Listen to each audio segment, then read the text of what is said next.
말씀 보겠습니다. 오늘 함께 보실 하나님 말씀은 사사기 13장 24절에서부터 14장 4절까지입니다. 사사기 13장 24절에서부터 사사기 14장 4절까지입니다.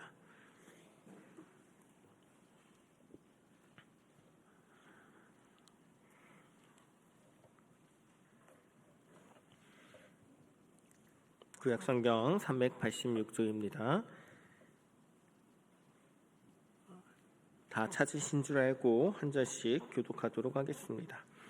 그 여인이 아들을 낳음에 그의 이름을 삼손이라 하니라. 그 아이가 자라매 여호와께서 그에게 복을 주시더니 소라와 에스나로 사이에 마하단에서 여호와의 영이 그를 움직이기 시작하였다. 삼손이 딥나에 내려가서 거기서 블레셋 사람의 딸들 중에서 한 여자를 보고 올라와서 자기 부부에게 말하여 이르되 내가 딥나에서 블레셋 사람의 딸들 중에서 한 여자를 보았으니 이제 그를 맞이하여 내 아내로 삼게 하소서 하네. 그의 부모가 그에게 이르되 내 형제들의 딸들 중에나 내 백성 중에 어찌 여자가 없어서 내가 할례받지 아니한 블레셋 사람에게 가서 아내를 맞이하려 하냐 하니 삼손이 그의 아버지에게 이르되 내가 그 여자를 좋아하오니 나를 위하여 그 여자를 데려오소서 하니라. 그때 블레셋 사람이 이스라엘을 다스린 까닭에 삼손이 틈을 타서 블레셋 사람을 치려함이었으나 그의 부모는 이 일이 여호와께로부터 나온 것인 줄을 알지 못하였더라. 아멘. 보다 좋다라는 제목으로 함께 말씀 나누길 원합니다. 오늘은 이 사사기의 결론에 대해서 하려고 합니다. 사사 기드온이 세상을 떠난 후에 성경에 반복되는 단어가 있습니다. 바로 아들입니다. 아들. 예를 한번 들어볼까요? 기드온은 수많은 아내를 두고 이제 아들만 70명을 낳았습니다. 기드온이 죽자 기드온의 첫 아들이었던 이 아비멜렉이 칼을 들고 기드온의 아들 70명을 다 죽입니다. 그리고 스스로 이스라엘의 왕위에 올라갑니다. 그러다가 서로 배신하고 죽이는 내란이 터지고 결국 아비멜렉은 한 여인이 둘린 그 맷돌 윗짝에 머리가 박살나며 최후를 맞이합니다. 그 다음은 도도의 아들, 부하의 아들 사사 돌라입니다. 그러니까 도도의 손자 이 부하의 아들 사사 돌라가 아니라 의도적으로 아들이라는 단어를 2번 썼어요. 그 다음은 사사 야일입니다. 사사 야일은 아들을 30명을 둡니다. 그 아들 30명이 각각 나귀를 타고 성읍을 다 나누어 가집니다. 그 다음은 사사 입다입니다. 사사 입다는 기생의 아들입니다. 그리고 그는 전쟁에 나서면서 하나님께 서원하지요. 승리하고 돌아오게 하시면 가장 먼저 나오는 자를 번제물로 바치겠다고요. 하나님한테 인신제사를 하겠다고 얘기를 하는 거예요. 그런 사람이 이스라엘의 지금 사사입니다. 그런데 전쟁에서 승리하고 돌아오는 길에 가장 먼저 만난 사람, 번제물로 드려야 할 사람, 그 사람을 딱 만났는데 그 사람이 누구예요? 딸이었잖아요. 그렇죠? 입다의 딸입니다. 그런데 성경은 의도적으로 입다의 딸이라 얘기하지 않습니다. 입다의 무남 동녀다 이렇게 얘기를 합니다. 그러니까 성경은 정말로 노골적으로 의도적으로 계속 아들이라는 단어를 사용하고 있어요.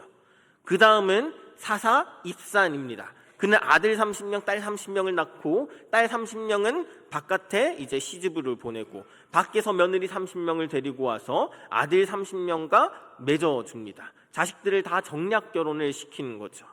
그 다음은 스불론 사람 엘론. 그 다음은 이제 압돈입니다. 압돈에게는 아들 40명. 그리고 아들의 아들, 그러니까 손자 30명이 있었습니다. 그리고 이들이 모두 다 나귀를 타고 다녔습니다.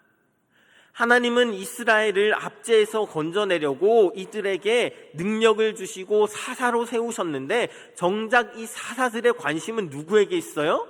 자기 아들들에게만 관심이 있는 거죠. 어떻게 내 아들을 부자로 만들까? 어떻게 내 아들에게 나귀를 태울까? 어떻게 내 아들에게 성읍을 나누어 줄까? 여기에만 지금 집중하고 있는 거예요.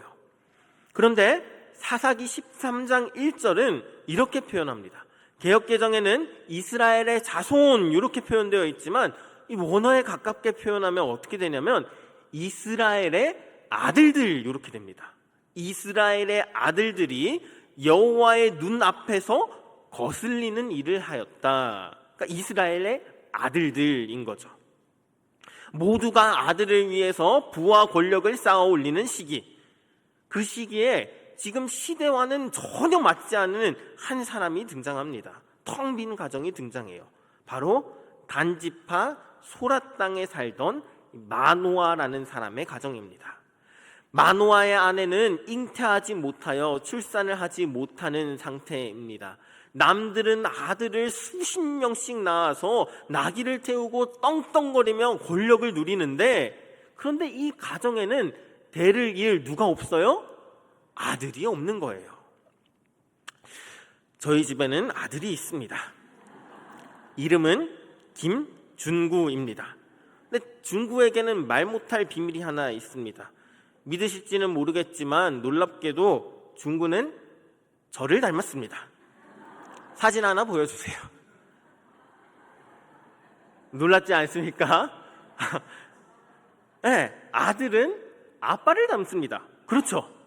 부정해도 소용없습니다. 지금 사진 보고 계시잖아요. 아들은 아빠를 닮습니다. 지난번에 어떤 청년이 이 사진을 보고 준구는 커서 목사님처럼 되는 거예요 라고 얘기를 했지만 어쨌든 준구는 저를 닮았습니다. 아들은 아빠를 닮습니다. 그런데 이스라엘은 하나님의 백성이자 하나님의 아들이잖아요. 아들은 아빠를 닮는다고 했죠. 준구가 저를 닮았듯 아들은 아빠를 닮아요. 이스라엘은 하나님의 백성이자 하나님의 아들입니다. 그렇다면 하나님의 아들이면 누구를 닮아야 해요? 하나님 닮아야 되잖아요. 그런데 하나님을 닮은 아들이 있었다 없었다? 없었다. 그렇게 많은 아들들이 있는데 하나님을 닮은 하나님의 아들이 없는 거예요. 그러니까 하나님은 이 마노아의 아내의 슬픔을 통해, 아픔을 통해서 이스라엘을 향한 마음을 얘기하는 거예요. 나에게 아들이 없다. 세상에 저렇게 많은 아이들이 있지만 하나님의 아들은 없어요. 세상에는 권력을 탐하고 자기 이익을 챙기는 사람들이 너무나 많지만 하나님의 마음을 아는, 하나님을 닮은, 하나님의 마음을 시원케 해줄 아들은 없습니다. 하나님의 뜻을 이룰 하나님의 아들이 없습니다. 이스라엘, 하나님이 다스리신다 그렇게 얘기하면서도, 하나님의 백성이라고 말을 하면서도, 하나님의 아들이라고 얘기하면서도 정작 진짜 하나님의 마음을 알고 닮은 아들은 없습니다. 오늘 이 시대는 어떤가요? 하나님의 백성, 하나님의 자녀, 하나님의 교회가 넘쳐납니다. 그런데 진짜 하나님의 아들은 얼마나 될까요?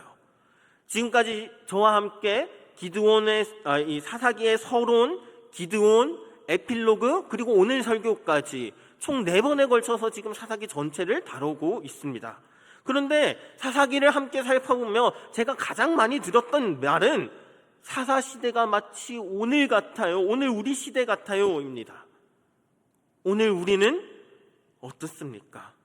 하나님의 교회, 하나님의 백성, 하나님의 자녀, 하나님의 아들이 넘쳐나는 듯 보이지만 사사시대처럼 너무나 혼란하고 혼돈하다면 어쩌면 단 한 명의 아들도 없는, 단 한 명의 하나님의 아들이 없는 그 시대가 오늘 우리 시대는 아닐까요?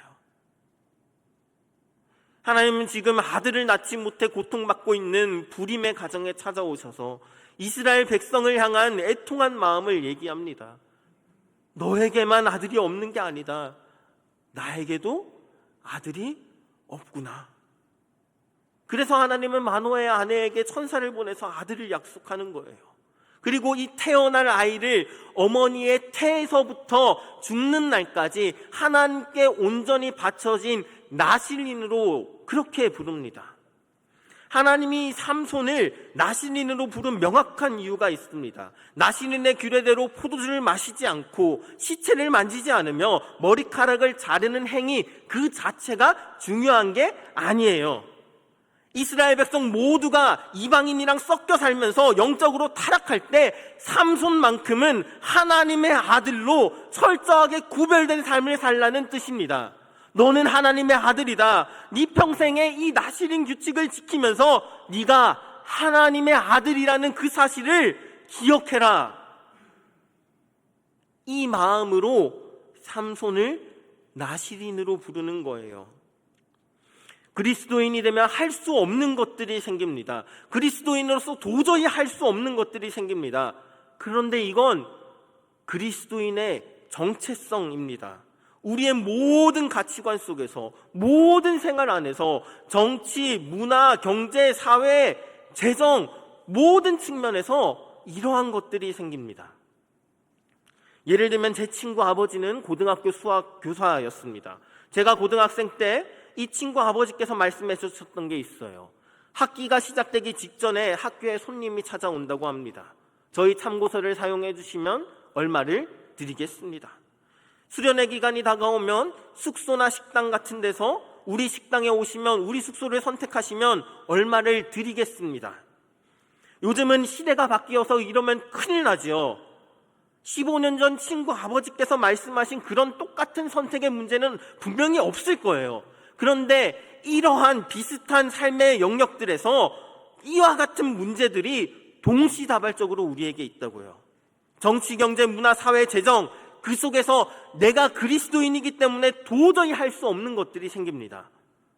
그런데 그 할 수 없는 것들을 하지 않음으로써 나는 그리스도인입니다, 나는 하나님의 아들입니다라는 그 정체성을 기억하라는 거예요. 우리는 하나님의 아들입니다. 우리는 이 시대의 그리스도인입니다. 저 악한 시대에, 하나님의 아들이 하나도 없는 시대에 하나님의 아들로서 부름받은 자들입니다. 마치 삼손처럼. 삼손을 나시린으로 불렀다는 의미는 그런 의미입니다. 우리를 그리스도인으로 불렀다는 것은 그런 의미입니다. 삼손의 이름 뜻은 작은 태양입니다. 작은 태양. 삼손의 이름 안에는 하나님의 엄청난 기대와 사랑이 지금 담겨져 있는 거예요.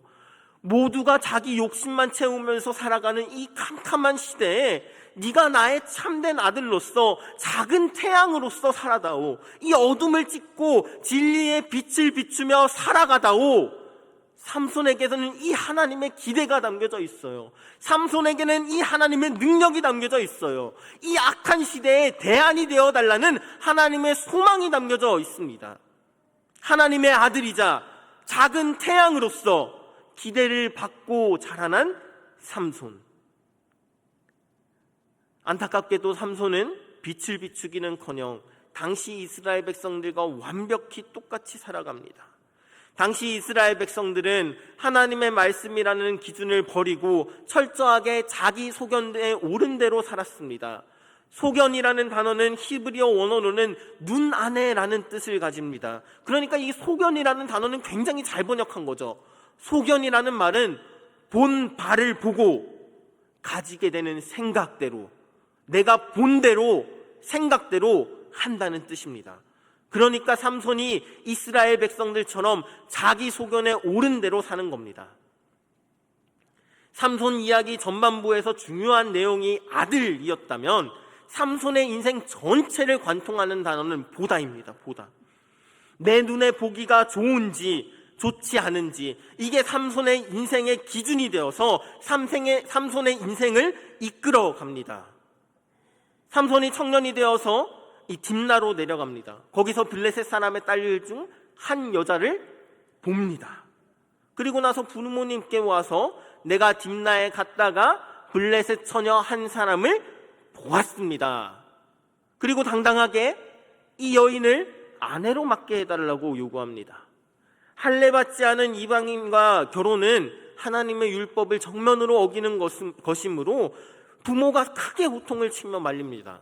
그런데 그 부모에게 삼손이 얘기를 하는 것이 그 여자가 내 눈에 보기 좋은 걸 어떡합니까?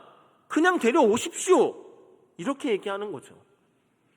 삼손은 지금 하나님의 아들로 부름받았습니다.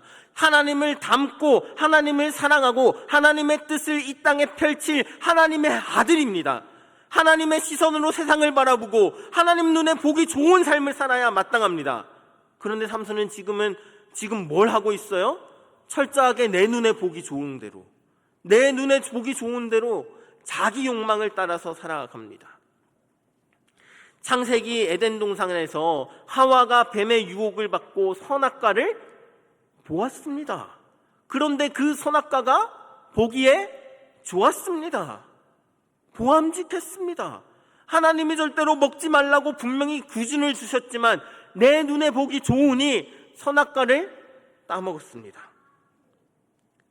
삼손의 인생에서 계속해서 보다라는 단어가 반복됩니다. 하나님의 아들이 내가 보기에 좋으니까 내 눈에 좋은데 어떡합니까 외치면서 철저하게 그 눈이 이끄는 대로 살아가는 거예요.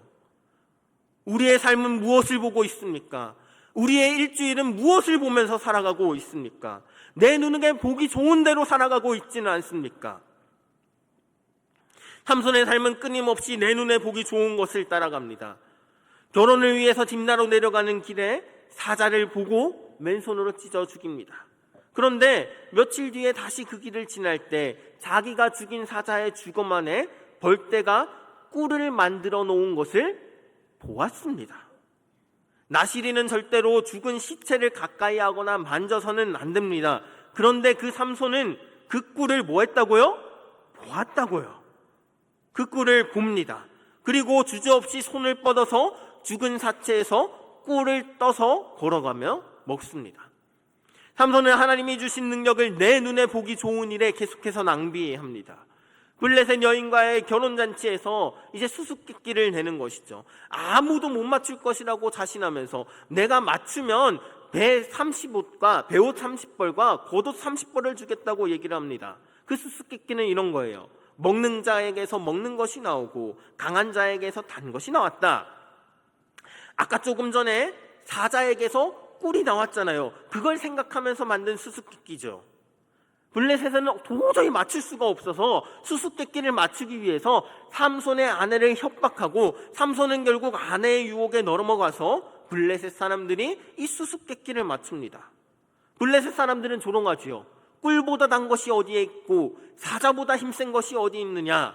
그런데 이 삼손의 수수께끼는 삼손의 인생과 밀접하게 연결되어 있습니다. 블레셋이 지금 꿀보다 단 것이 어디 있냐고, 사자보다 센 것이 어디 있냐고 그렇게 조롱하시죠. 그런데 그 사자 누가 죽였습니까? 삼손이 죽였잖아요. 사자보다 더 센 것은 삼손이지요. 꿀보다 달콤한 것은 유혹일 겁니다. 그거에 삼손이 지금 넘어갔잖아요. 그러니까 블레셋은 꿀같이 달콤한 아내의 유혹으로 사자 같은 삼손을 지금 제압하고 있다고요. 그리고 삼손은 꿀같이 달콤한 들릴라의 유혹으로 마침내 제압될 겁니다. 내게에서 진 삼손은 아스글론 사람 30명을 죽이고 노략물을 블레셋 사람에게 줍니다. 여러 사건들로 블레셋과 엮이면서 점점 블레셋과의 대립이 생깁니다. 모든 것을 다 설명하고자 하면 오늘 설교가 아마 30분은 더 해야 될 것 같습니다.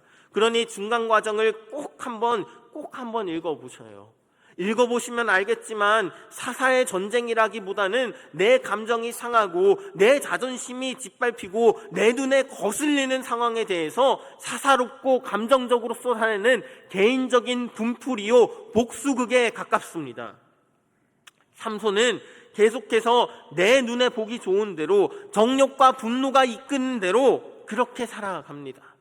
그리고 이 삼손의 이야기는 마침내 결론으로 향하게 됩니다. 삼손은 소랫골짜기에 들릴라라는 여인을 봅니다. 이번에도 봐요. 그리고 그 여인을 사랑하지요. 그 사람에게 온통 마음이 빼앗깁니다. 그러자 블레셋 방백 5명은 들릴라에게 각각 은 1,100세겔씩 총 5,500세겔을 주겠다면서 삼손의 힘의 비밀을 알아내라고 지시합니다. 엄청난 가치의 돈입니다. 들릴라는 이 돈을 차지하기 위해서 삼손을 아주 집요하게 유혹합니다. 삼손은 처음에는 3번이나 거짓말로 위기를 모면하지만 들릴라의 끊임없는 눈물과 치근거림을 이기지 못하고 괴로워 죽을 지경에 이르렀다면서 결국에 자기의 입으로 이 비밀을 털어놓습니다. 뭐라 하냐면, 나는 태어날 때부터 하나님께 바쳐진 나실인이다. 내 머리에 삭도를 대면 힘이 사라지고 보통 사람처럼 된다. 참 놀랍지 않습니까?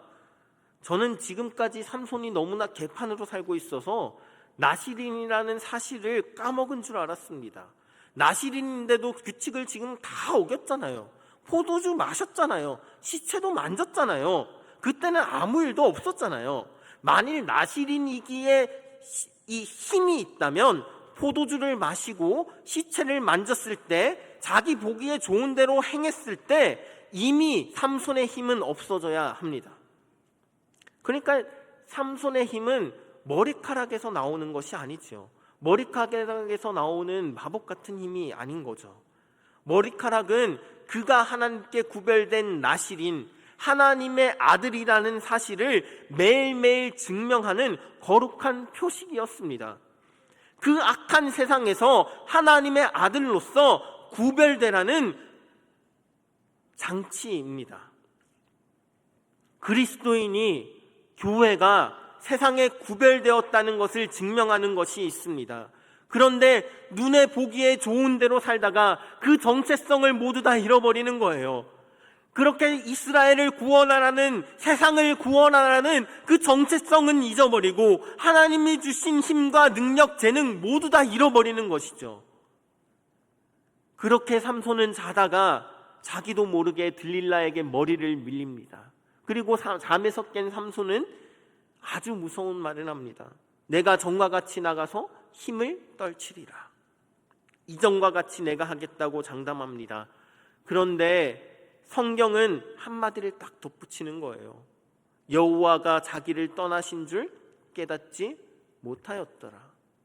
언제부터 하나님을 떠나서 살았는지 모르니까 지금 여호와가 떠나고서도 알지 못하는 거예요. 하나님이 그를 완전히 떠나셨습니다. 하나님을 떠난 삼손은 이제 원수들에게 짐승처럼 사로잡힙니다. 그리고 블레셋 사람들은 삼손의 2 눈을 뽑아버립니다.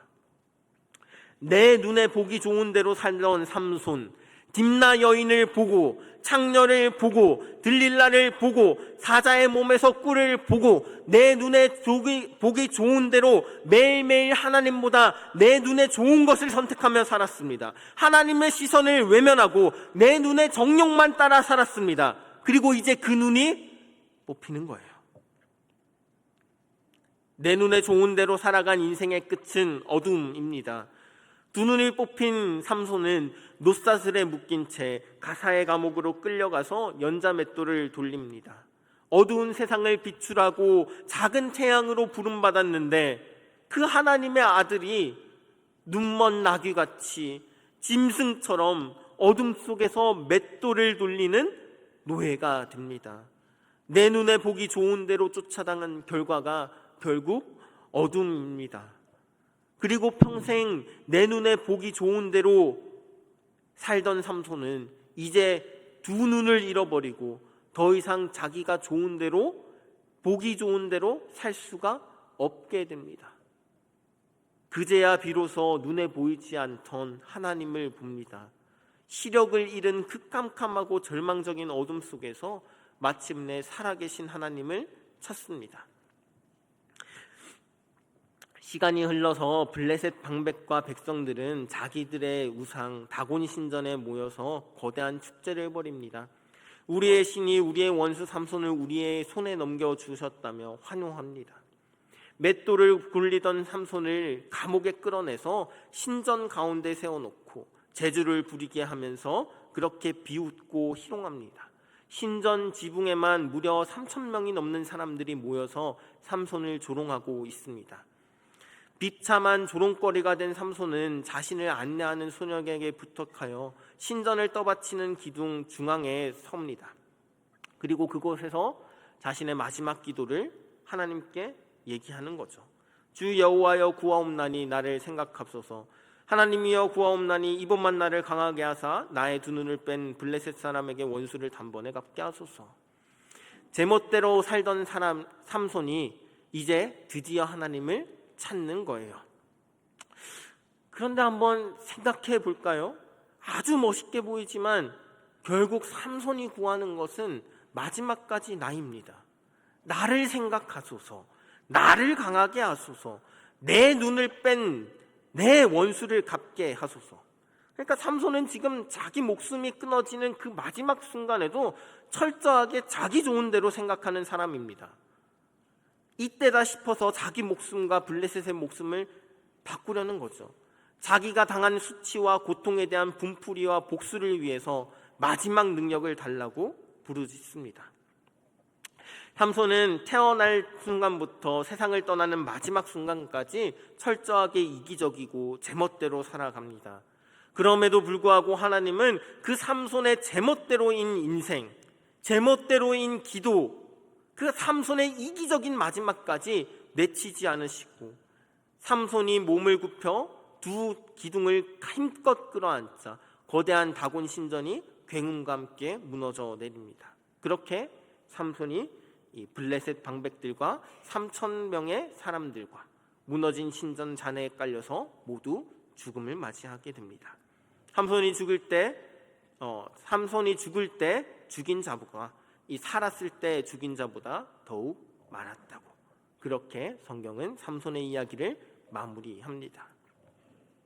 작은 태양 삼손, 하나님의 아들로 부름을 받고 하나님의 엄청난 능력을 선물로 받고도 자기 눈에 보기 좋은 대로만 그렇게 낭비하려 했던 자, 내 눈에 좋은 대로 사는 인생의 끝은 어둠입니다. 그러나 하나님은 그런 삼손을 사용하셔서 이스라엘을 지키시고 보호하십니다. 그렇게 하나님의 아들, 하나님의 희망, 하나님의 소망이었던 삼손은 그렇게 죽습니다. 아들이 없다. 너 아들이 없니? 나도 아들이 없다. 그 마노아의 가정에 찾아오셨던 하나님, 진짜 그 아들을 찾으셨던 하나님, 그 애통한 마음, 어두운 세상을 비출 작은 태양으로 삼손을 아들로 세우셨지만 삼손은 끝내 자기 눈에 좋은 대로 살다가 자기 소견에 옳은 대로 살다가 그렇게 죽음을 맞이했습니다. 그렇게 사사시대가 끝이 납니다. 그런데 시대의 끝은 오히려 시대의 시작입니다. 내 마음과 내 뜻을 이 땅에 전해줄 그 아들이 없구나라며 탄식하던 이 하나님의 마음은 이제 또 다른 아들이 없는 여인에게로 향합니다. 바로 아들이 없는 여인 한나에게로 고스란히 이어집니다. 내게는 아들이 없다면서 눈물 흘리는 그 여인에게 찾아가셔서 또 나도 아들이 없단다라고 말씀합니다. 그렇게 이 깜깜한 땅에 하나님의 마음을 알아줄 진짜 아들이 없어 탄식하시는 그 하나님이 마음을 말씀하시고 그때 한나는 소원합니다. 하나님이 내게 아들을 주신다면 그 아들을 하나님의 아들로 드리겠습니다. 그렇게 태어난 아들이 사무엘입니다. 사무엘. 삼손이 팽개치고 실패했던 그 하나님의 아들의 자리를 사무엘이 이어받습니다. 그리고 길고 길었던 그 사사시대의 끝을 내고 짙은 어둠을 몰아내고 마침내 하나님의 마음을 시원하게 해드릴 다윗 왕의 시대가 시작될 것입니다.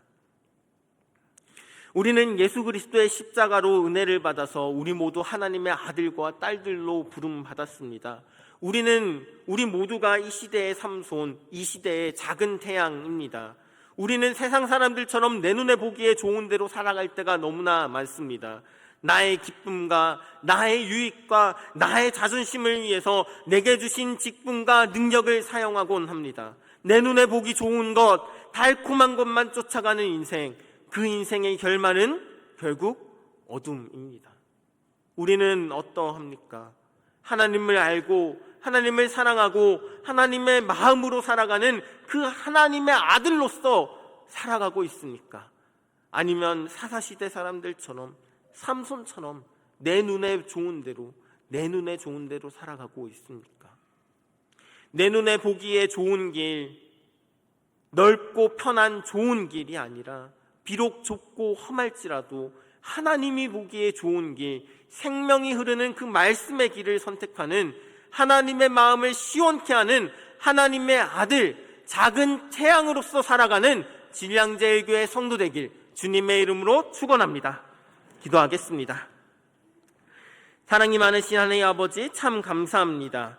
사사시대 하나님을 닮은 아들이 없던 시대, 어쩌면 그 시대가 우리의 시대는 아닌지요.